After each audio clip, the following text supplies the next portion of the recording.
Hey, and welcome back to another week of college football. I told you we begin the year, as we started getting into November, we really were going to be able to focus. So today we're going to talk a little bit about the actual selection process. So really the thing is now, what is the selection process and the criteria?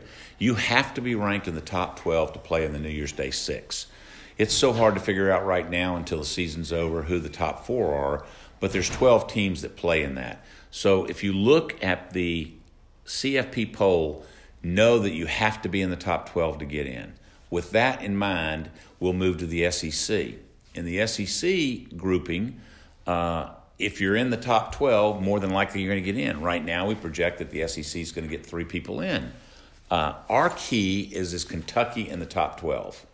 The way we have access to the winner of the Florida-South Carolina game is if Kentucky is not in the top 12, that means that the Capital One Bowl, Citrus Bowl, will select Kentucky.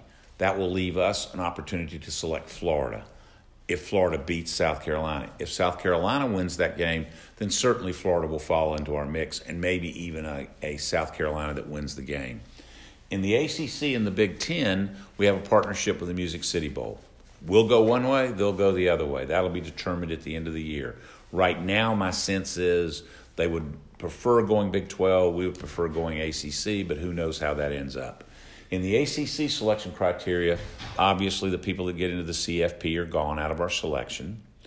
Then after that, before we get to the pool, we have an opportunity to have the Bowl in Orlando pick. And then we're going to have everybody that's left over. The key here is to watch North Carolina State. If they're not in the top 12, then they're going to be in the mix.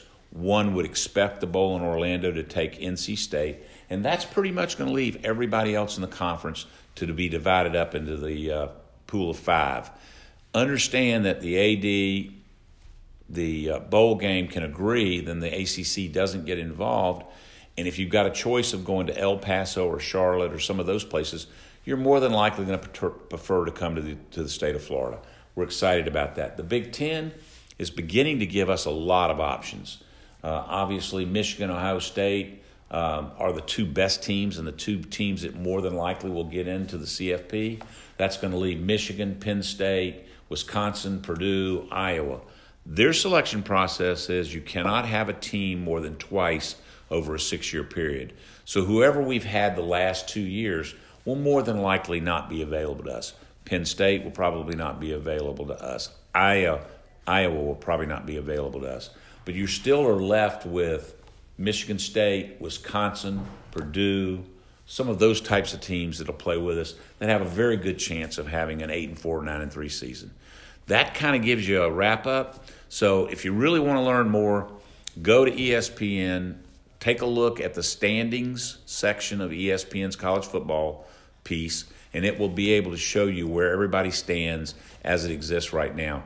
I'm a believer that the CFP poll that's out this week made a big mistake. How can LSU be ranked so high? How can Florida be ranked so high? I think it's because the committee is paying attention to the top 4 and have not begun to look at those other teams that will be able to play in the CFP. Once they start focusing on that, I think you'll see a major adjustment in next week's poll. That's another week. Got games to play. I'm looking forward to everything over the next couple of weeks, but I'm really looking for Thanksgiving weekend and rivalry week. That's going to tell everything, and we'll be ready to go after that. Have a good week.